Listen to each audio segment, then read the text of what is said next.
नमस्कार दोस्तों, हमारी आज की कहानी का नाम है अशुभ। बहुत संस्कारी लड़का है। तेरी बेटी राज करेगी जानकी। हाँ बोल दे। पर अब इतना क्या सोचना, घर बैठे इतना अच्छा लड़का मिलता है क्या? तू खुद सोच। पर एक बार अवनी से बात करनी होगी, वो क्या चाहती है।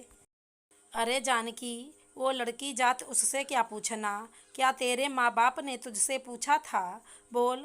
पर दीदी, वो समय तब का था जब लड़कियों को सिर्फ घर की चार दीवारी में ही बस कर। जानकी, लड़कियों के लिए समाज ने नियम कभी नहीं बदले। लड़की जवान हुई, बस हाथ पीले कर दो। कहीं ऊंच नीच हो गई तो समाज को क्या मुंह दिखाएंगे। लेकिन अवनी पढ़ना चाहती है। कम से कम थोड़ा बहुत और पढ़ लेती तो दुनिया को अपनी नज़रों से समझ पाती। और अभी उम्र ही क्या है उसकी, सिर्फ 18 साल। नहीं नहीं दीदी, कम उम्र में शादी फिर बच्चे। इतनी छोटी सी उम्र में इतनी बड़ी जिम्मेदारी कैसे निभा पाएगी। अरे 12वीं तो पढ़ ही ली है। भाई देख ले, मेरा तो काम था बताना। बगल वाले गांव में सुना एक लड़की भाग गई, थू थू हो रहा है। नहीं, हमारी अवनी ऐसी नहीं है। अरे समय का कुछ पता होता है, कब करवट लेता है। आजकल तो गांव हो या शहर, हर जगह में बेशर्मी की बयार चल रही है। जानकी जी के यहाँ बिमला आई हुई थी। वो पूरे टोले मोहल्ले और आसपास के गांवों की खबर रखा करती हैं। उनके मीठे स्वभाव के कारण सब उनकी इज्जत भी किया करते थे। आज उनका जानकी जी के यहाँ आना हुआ तो लगे हाथ उन्होंने उनकी बेटी के लिए रिश्ता बता दिया। रात को खाना खाते समय जानकी जी ने अपने पति से बात की। सुनिए जी, बिमला दीदी कह रही थी वो बहुत अच्छे लोग हैं और लड़का तो बहुत संस्कारी, बहुत गुणगान गा रही थी। हाँ, मैं लड़के के परिवार को जानता हूँ। कैसे हैं जी? बहुत बढ़िया परिवार है। मैं खुद सोच रहा था अपनी अवनी के लिए उनके घर रिश्ता, पर अवनी अभी छोटी है जी। आप बात चलाइए ना और उनसे कहिए कुछ समय रुक जाते तो। नहीं, बेटी को घर में बैठा कर रखना, इसका मतलब भी जानती हो। जमाना बहुत खराब है, जितनी जल्दी हो उतना अच्छा। जानकी जी एक तरफ तो चाहती थी कि उनकी बेटी का रिश्ता इतने अच्छे परिवार में हो जाए, और दूसरी तरफ उनका मन ऐसे कैसे कर दूं, अभी तो वो बच्ची है। उधर अवनी 12वीं की पढ़ाई के बाद अपने ब्याह के सपने देखने लगी थी। खूब सजना, पाउडर लगाना, मेकअप करना, दोनों हाथों में खन खन करती हुई चूड़ियां पहनना। अवनी के पापा को ये सब बिल्कुल भी पसंद नहीं था। कई बार अवनी अपने कमरे में दरवाज़ा बंद किए अपने लंबे बालों को खोलती, लटे घुमाती, अपनी माँ की लिपस्टिक लगाती।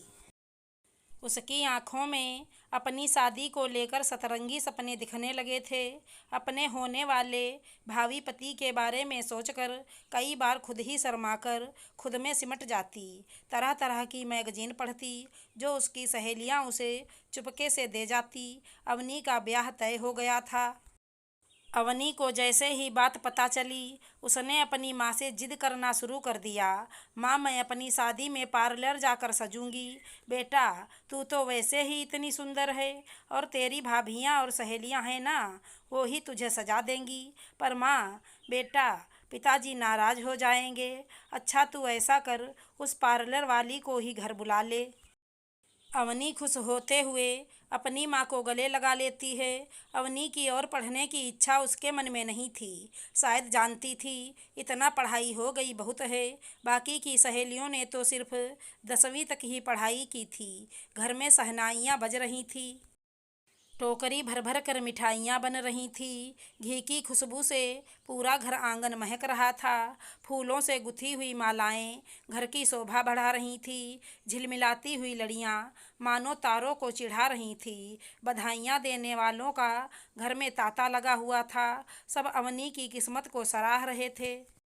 लाल जोड़े में सजी हुई अवनी किसी अप्सरा को मात दे रही थी। अवनी जी, आपने तो मुझे बेवजह ही बुला लिया मेकअप करने के लिए। देखिए, आपको तो बस मैंने आँखों में काजल और होठों पर सिर्फ लिपस्टिक ही लगाया है कि आपका रूप चांद सा निखर आया है।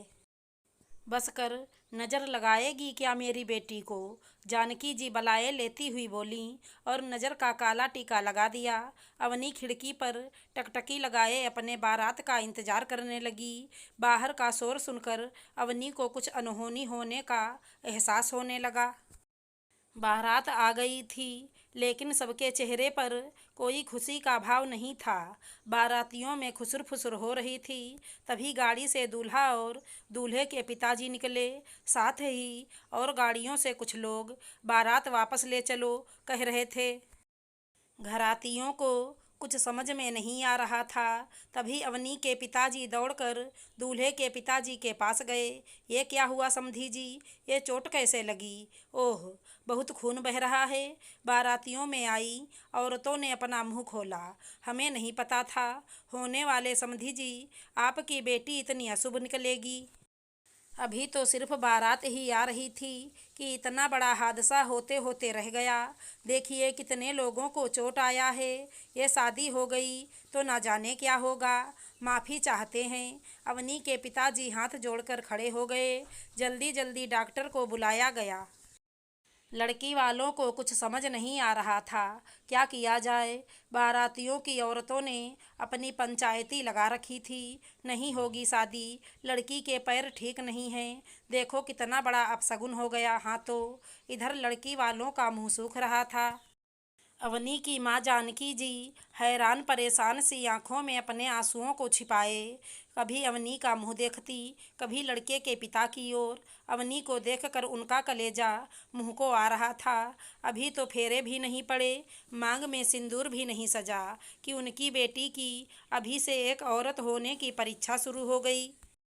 उनकी आंखों के आंसू रुक ही नहीं रहे थे। अवनी की कुछ समझ नहीं आ रहा था।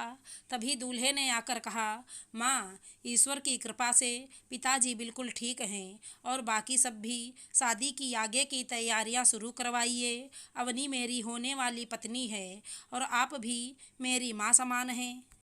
जीवन में हादसे होते रहते हैं, इसमें अवनी का या किसी और का कोई दोष नहीं है। जानकी जी और अवनी के पिताजी भाव विभोर हो गए। अपने होने वाले दामाद को ढेर सारा आशीर्वाद देने लगे। जैसे सुना था आप वैसे ही निकले जमाई बाबू। हमारी अवनी की अब हमें बिल्कुल भी चिंता नहीं। अजी समधी जी, चलिए भी मुहूर्त निकला जा रहा है। बेटी हमें देनी है या नहीं आपको? अब तो आपकी ही है समधी जी। घर में फिर से शहनाइयाँ बजने लगीं। दूल्हे के निर्णय ने कुछ लोगों का मुंह बंद कर दिया था। अवनी जयमाला के लिए तैयार हो रही थी। तभी एक बच्ची ने आकर कहा, दीदी, जीजा जी ने कहा है आप बहुत सुंदर लग रही हैं, बस आँखों का काजल थोड़ा फैल गया है। अवनी ने शर्माते हुए पूछा, और क्या कह रहे थे? दीदी को कहना मैं उन्हें हंसते हुए देखना चाहता हूँ, रोते हुए नहीं। और ये फूल दिया है। अवनी भागकर आईने के पास खड़ी हो गई। आँखों के काजल ने उसकी खूबसूरती बढ़ाने के साथ साथ उसके जीवन में आने वाली हर परेशानियों को उसके पति के रूप में एक काला टीका दे दिया है, जो ताउम्र उसकी हिफाजत करेगा। आशा करती हूँ हमारी कहानी अच्छी लगी होगी। धन्यवाद दोस्तों।